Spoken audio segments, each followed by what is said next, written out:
بلا لے ماہ رمضان میں میرے آقا مدینے میں۔ نحمدہ ونصلی ونسلم علی رسولہ الکریم وعلی آلہ واصحابہ اجمعین، اما بعد۔ اعوذ باللہ من الشیطان الرجیم، بسم اللہ الرحمن الرحیم۔ ناظرین و سامعین، السلام علیکم ورحمۃ اللہ وبرکاتہ۔ ذکر ہے توبہ کا۔ احکام الہی میں اور شریعت اسلامی میں دو واضح قسمیں ہیں۔ ایک کا تعلق دل سے، جسے ہم بمنزلہ اصل کہیں گے، اس کو مذہب کی زبان میں، دین کی زبان میں ایمان کہتے ہیں، اور فلسفے کی اصطلاح میں علم کہتے ہیں۔ دوسری قسم وہ ہے جو اس عقیدے کی شاخ اور نتیجہ ہے، جس کا تعلق جسم اور اس کے اعضاء اور جوارح سے ہے، اس کو مختصراً عمل کہتے ہیں۔ عبادات، معاملات، اخلاق، یہ ہم اس میں لے آتے ہیں۔ شرک، کفر، بدعقیدگی، یہ قسم اول سے اس کا تعلق۔ دوسرے گناہوں کا تعلق دوسری قسم سے ہے۔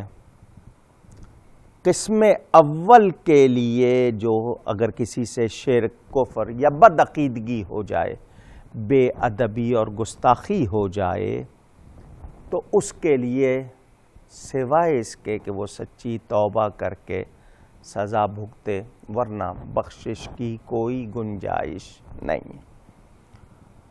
دوسری قسم جو گناہ ہو جاتے ہیں جسم سے، اعضاء سے، جوارح سے، جو ارد گرد فانی لذتیں، وقتی لذتیں کھو جاتے ہیں خواہشات میں، تو ہمیں بتایا گیا کہ ان کی بجائے باقی لذتوں کو اختیار کریں، فانی کو نہیں، کیونکہ اصل گھر آخرت ہے، دنیا نہیں ہے۔ تو دوسری قسم کہ میرے جسم سے، اعضاء سے، کوئی جوارح جو ارد گرد اس کے ساتھ، اس سے اگر کوئی خطا ہو جائے تو میرے لیے گنجائش ہے، توبہ ہے۔ بعض گناہ ایسے ہیں جن کی سزا دنیا میں بھی اور آخرت میں بھی، اور بعض ایسے ہیں کہ دنیا میں نہیں، آخرت میں پکڑ ہوتی ہے۔ کوئی اپنے کپڑوں میں چنگاری رکھنا پسند نہیں کرے گا کہ بھڑک سکتی ہے، سب کو آگ لگا دے گی۔ اسی طرح گناہ بھلے کتنا ہی چھوٹا ہو، چنگاری کی طرح ہے۔ احساس گناہ اگر ختم ہو گیا تو سمجھیے آپ انسانی خوبیوں سے محروم ہو گئے، بلکہ آپ کے اندر شیطانی چیزیں آ گئیں۔ یہ گناہ کا احساس، ندامت، یہی انسان کو توبہ کی طرف لے جاتا ہے۔ میں آپ کو سوچ بتاؤں، اللہ والوں کی سوچ کیسی ہوتی ہے، عام انسان اور دوسرے جو پیارے ہیں، ذرا فرق محسوس کیجئے۔ ایک بزرگ تھے، اللہ والے تھے، ان کے پاس سواری کے لیے گھوڑا یا اونٹ کوئی جانور تھا۔ رات کو اس کو چارہ وغیرہ دیتے، صبح صبح نکلنا ہوتا تھا۔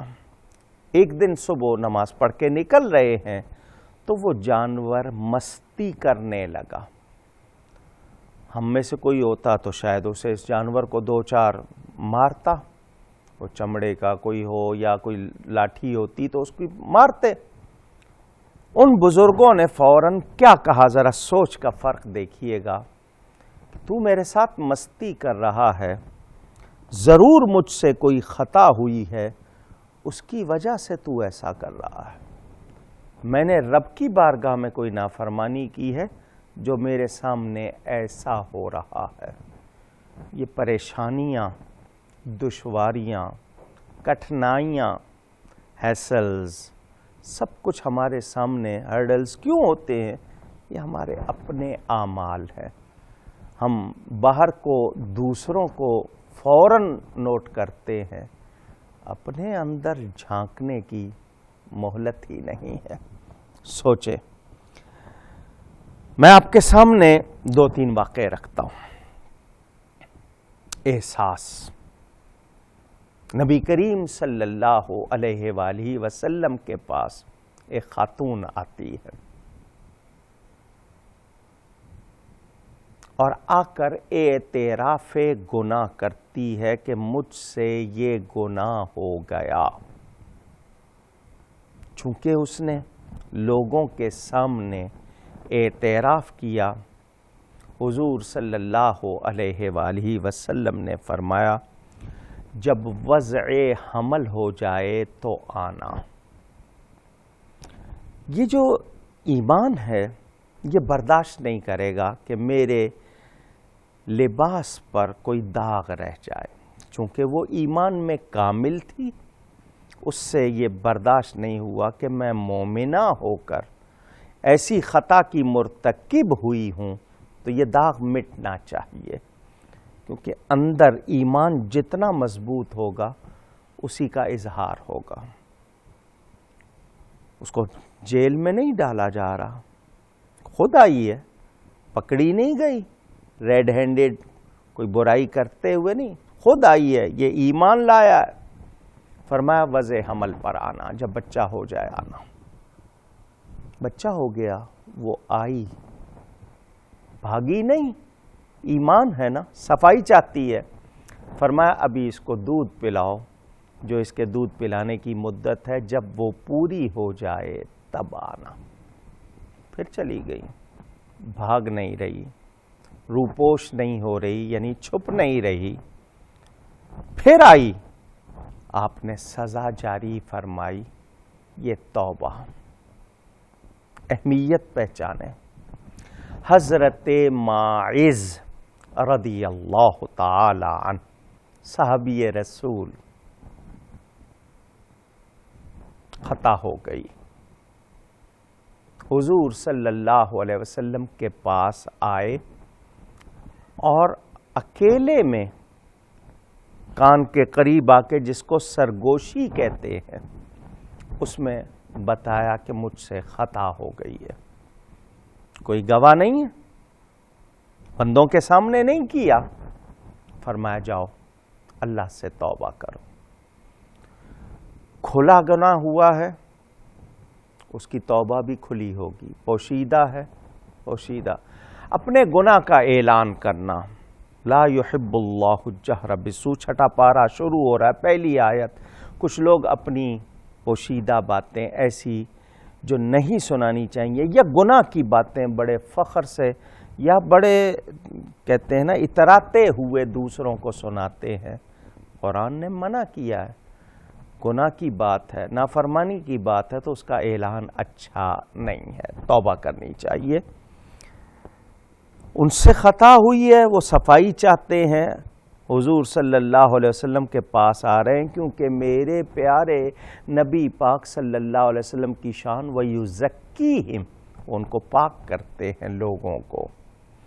تو نبی مزکی ہیں، پاک کرنے والے. فرمایا جاؤ توبہ کرو. تو گئے، پھر پلٹ آئے، دوبارہ عرض کی حضور مجھ سے گناہ ہوا. فرمایا جاؤ توبہ کرو. مطلب تم نے پردے میں کیا ہے، اللہ سے معافی چاہو. وہ پھر آئے اور آواز کے ساتھ کہا. میرے پیارے نبی پاک صلی اللہ علیہ وآلہ وسلم فرماتے ہیں اس کا دماغ ٹھیک ہے، اس نے پوشیدہ طور پر بات کی، میں نے اس کو راستہ بتایا توبہ کا، لیکن اس شخص کا ایمان اندر کتنا قوی ہے، مضبوط ہے، وہ داغ دھونا چاہتا ہے. اعلان کر دیا، سزا دے دی گئی، کیونکہ اب اقرار گواہ بنا دی ہے. اس کے بعد تو معافی کی گنجائش نہیں. چھپ کر گناہ ہوا تھا، توبہ کی تعلیم فرما دی، لیکن انہوں نے بھری محفل میں دوسروں کے سامنے علل اعلان کہہ دیا، سزا دے دی گئی. کچھ لوگوں نے ان کے بارے میں رائے، ہم لوگ اس معاملے میں بڑے سخی ہیں، رائے ضرور دیتے ہیں، اچھی بری ضرور دیتے ہیں، اور نہیں سوچتے کہ کتنا بولنا ہے، کیا بولنا ہے۔ زبان کی احتیاط تو ہے ہی نہیں، رائے دے دی، کسی نے کہا کتنا اچھا ہم سمجھتے تھے، یہ کیا نکلا۔ یہ ہم لوگوں کی تو عادت ہے کہنے کی بغیر پرواہ کیے۔ ایک صحابہ کے منہ سے جب ایسی بات نکلی، میرے پیارے نبی پاک صلی اللہ علیہ وآلہ وسلم نے فرمایا ماعز کو برا نہ کہو، اس نے جیسی توبہ کی ہے اگر اس کی توبہ پوری امت پر تقسیم کر دوں سب کو کافی ہو جائے۔ اندازہ کیجئے وہ کس شان کے صحابی ہے، اور نبی پاک صلی اللہ علیہ وسلم کی زبان اقدس سے ان کے لیے گواہی۔ یہ کون سی زبان ہے؟ قرآن کی گواہی، وما ينطق عن الهوى ان هو الا وحی یوحی۔ میرا یہ حبیب اپنی خواہش سے اپنے لب نہیں ہلاتا، اس کے ہونٹ کب ہلتے ہیں؟ جب ہماری وحی ہوتی ہے۔ وہ منہ جس پر خدا بولتا ہے، وہ دہن جس کی ہر بات وحی خدا، اس مبارک دہن سے نکلتا ہے کہ اس کی توبہ پوری امت پر تقسیم کر دوں سب کو کافی ہو جائے۔ اختیار میرے نبی پاک صلی اللہ علیہ وآلہ وسلم کا، اور صحابی کی توبہ بھی دیکھیے، اندازہ کیجئے۔ حضرت عمر رضی اللہ تعالی عنہ حدیبیہ کے مقام پر جس بات پر تھوڑا سا مضطرب تھے، عمر بھر اس کے لیے توبہ کرتے رہے کہ میرے منہ سے ایسے الفاظ کیوں نکلے۔ ام المومنین حضرت سیدہ عائشہ صدیقہ رضی اللہ تعالی عنہ جب نکل پڑی ایک مشن پر، ایک پروگرام کے تحت، اس پر ساری عمر شرمندہ رہیں۔ ذرا سوچیں، یہ مقدس ہستیاں جن کے بارے میں قرآن کی گواہی رضی اللہ عنہم ورضوا عنہ، اللہ تعالیٰ ان سے راضی، وہ اللہ تعالیٰ سے راضی، ان کی شان دیکھیے، وہ کیسی توبہ کرتے ہیں۔ توبۃ النصوح، ایسی توبہ جو دوسروں کے لیے سبق بن جائے، اور ایسی توبہ جو ایسا صاف ستھرا کر دے کہ اس انسان میں خیر ہی خیر پائی جائے۔ کتنے تھے ڈاکہ زنی کرتے تھے، توبہ کی انہوں نے۔ سیدنا غوث اعظم رضی اللہ تعالیٰ عنہ کی بدولت احمد بدوی نامی ڈاکو جب سیدنا غوث پاک اپنی والدہ سے اجازت لے کر علم حاصل کرنے کے لیے بغداد جاتے ہیں گیلان سے، ماں ایک وعدہ لیتی ہے، بیٹا مجھ سے ایک وعدہ کرو، کبھی جھوٹ نہیں بولو گے۔ اب میری تمہاری ملاقات حشر میں ہوگی۔ ماں سے وعدہ کر کے جا رہے ہیں، ماں نے 40 دینار آپ کے مبارک کرتے میں سی دیے ہیں۔ ڈاکوؤں نے لوٹا، وہ راہزن تھے، قزاق تھے۔ آپ کے پاس بھی ایک ڈاکو آیا، دیکھا نوجوان ہے، چمکتا ہوا چہرہ ہے، نئی نئی ریش یعنی داڑھی مبارک آ رہی ہے۔ کچھ ہے آپ کے پاس؟ جی 40 دینار ہیں۔ اس نے دیکھا کوئی سامان نہیں ہے، سادہ سا لباس ہے۔ اس نے کہا ہم لوگوں کو لوٹتے ہیں، یہ ہمیں بنا رہا ہے۔ وہ مسکراتا ہوا چلا گیا۔ سردار کو جا کے سارے سامان پیش کر دیے۔ اس نے پوچھا کچھ رہ تو نہیں گیا؟ یہ بیان دیتا ہے کہ ایک نوجوان، چمکتا ہوا چہرہ ہے، نوخیز۔ میں نے اس سے پوچھا تو اس نے کہا میرے پاس 40 دینار ہیں۔ اس نے کہا کسی کی اتنی جرت ہم سے مذاق کرے، بلاؤ۔ لایا گیا۔ سردار نے بھی جب دیکھا متاثر ہوا، چہرے کی نورانیت بتا رہی تھی کہ یہ شہزادہ ہے. کیا نام ہے؟ عبد القادر. کہاں جا رہے ہو؟ بغداد. کہاں سے آئے ہو؟ گیلان سے. کیا ہے تمہارے پاس؟ جی میرے پاس 40 دینار ہے. کیوں جا رہے ہو؟ دین کا علم حاصل کرنے کے لیے. سامان تو نہیں ہے. دینار کہاں ہے؟ کہ میری ماں نے میرے کرتے میں سی دیے ہیں. ٹانکے توڑے گئے، دینار آ گئے سامنے. اے عبد القادر، تم انہیں چھپا سکتے تھے، کیوں نہیں چھپایا؟ فرمایا ماں سے وعدہ کر کے چلا تھا، جھوٹ نہیں بولوں گا. اگر چھپاتا تو جھوٹ بولنا پڑتا، اور میں نے ماں سے وعدہ کیا. یہ جملہ نکلا ہے اللہ کے ولی کے منہ سے، سیدھا جا کر ڈاکوؤں کے سردار کے دل میں پیوست ہو گیا. یہ ماں سے وعدہ کر کے نہیں بھولا، میں رب تعالیٰ سے وعدہ کر کے بھولا ہوا ہوں. تبدیلی کا وقت آ گیا، جس کو انقلاب کہتے ہیں. لمحہ آتا ہے. اس نے فوراً توبہ کر لی. اے عبد القادر، تم میرے لیے دعا کرو، آج کے بعد میں ڈاکہ نہیں ڈالوں گا، توبہ کرتا ہوں. اس کے ساتھی سردار کو دیکھ کے توبہ کر رہے ہیں. توبہ. پھر سیدنا غوث اعظم کے نانا جان کے حوالے سے، ان کے والد کے حوالے سے واقعہ مشہور. غوث پاک کے والد نے ایک سیب کھا لیا ہے، نہر میں بہتا ہوا. فتوے کی روح سے آپ کے لیے جائز، مگر جاتے ہیں مالک کے پاس، ڈھونڈتے ہوئے جاتے ہیں. اس سے کہتے ہیں مجھ سے یہ خطا ہو گئی ہے، معاف کر دو، تاکہ کل قیامت کے دن باز پرس نہ ہو. توبہ کرتے ہیں. اس توبہ سے میں اور آپ کیا سیکھ رہے ہیں؟ کسی کے 2 پیسے مار لیے جائیں، قیامت میں اس کے بدلے 700 نمازیں دینی ہوں گی. نماز نہیں ہوگی تو روزہ، دوسری نیکیاں نہیں ہوں گی تو اس کے گناہ خود پر لینے ہوں گے. کیا توبہ اب بھی ہمارے لیے اہم نہ ہوگی؟ میں اور آپ دعا کریں اور سچی توبہ کریں. جو خطائیں ہو گئیں اللہ معاف فرما دے، آئندہ گناہ نہیں کریں گے. یہ تبدیلی لائیں گے تو خیر ہوگی. ہر چیز کی قیمت ہوتی ہے. ایمان کا تحفظ مجھ پر اور آپ پر لازم. اللہ ہمیں توفیق دے.